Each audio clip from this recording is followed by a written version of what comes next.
If you want to track conversions where conversion value can be different in every case, for example, maybe you want to track purchases. So one visitor might purchase for 10 euros, another visitor might purchase for 100 euros. So it would make sense to send dynamic values to Google Ads. Let's take a look at another example. Here I have a page where I will click this Add to Cart link.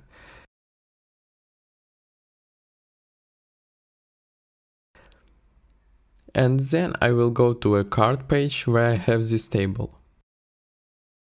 Let's take a look what happens in data layer when I do this. So I will go to Google Tag Manager.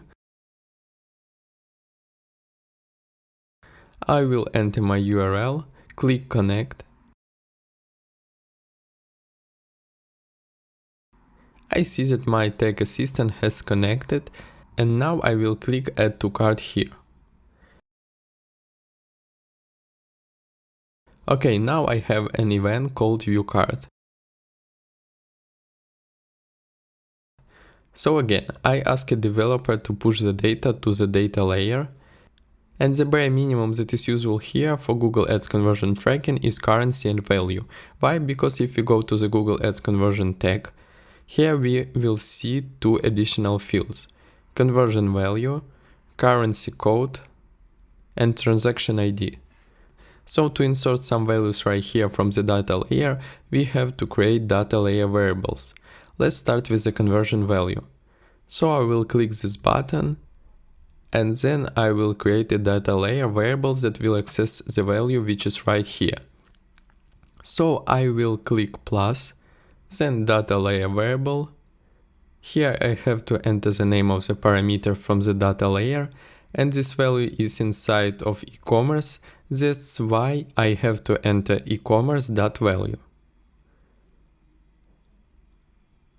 Now let's enter transaction ID.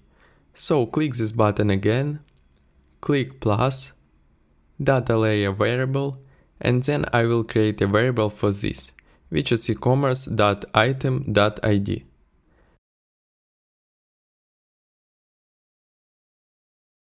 And let's name this variable. Same we will do for the currency. Let's type in ecommerce.currency.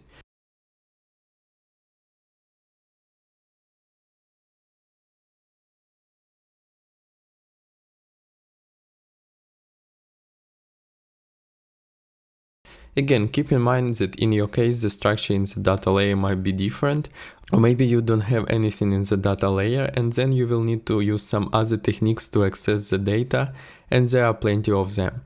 Click Save.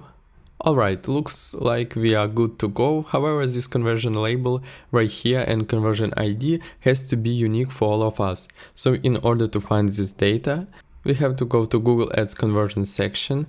I use this one, scan, then create conversion action manually using code. Then I will select Add to Cart, because we are tracking Add to Cart event. Then you can name this just Add to Cart or maybe something else, and then the value in this case will be different because we are going to send the value dynamically with Google Ads conversion tag in GTM. So you should select this one, and here you should select the default value, because basically this is like a safeguard if for some reason some transactions value is not sent. Then when it comes to purchases, I definitely count every conversion, even the same visitor makes multiple purchases. Then let's click Done and then click Save and continue. Now let's go to the Google Tag Manager again.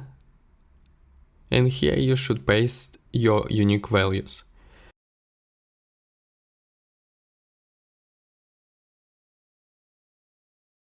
And the last thing to do is to add our trigger. In my example, I have DOM ready trigger. Then page URL contains koszyk. Why? Because if we go to our website, we have this one in our final URL. Okay, now let's click preview and we will add to cart once again.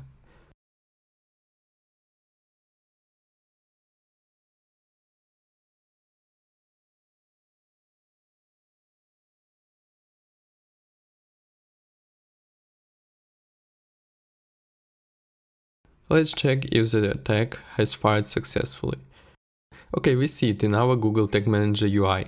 Also, we have Google Tag Assistance to check if tags are firing correctly. Once you install it, you will need to click Enable and then Add to Cart once again. So now I will just refresh the page.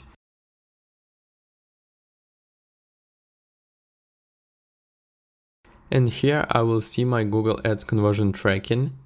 And if I click it, I will see all my data which I've added. Same actions you have to repeat when tracking purchases. Instead of this trigger, you have to choose your action. For example, here instead of UCart, you will have purchase, and we should find name of that event. Let's go to the Tag Manager triggers, and here in purchase trigger I have event trigger type, and I've pasted name of that purchase event.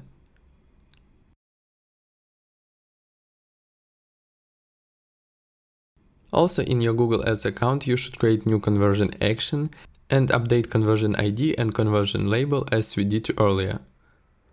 So when everything is done, then you can go to your Google Ads campaigns, and in conversion column and in conversion value column you will have that values which we've added.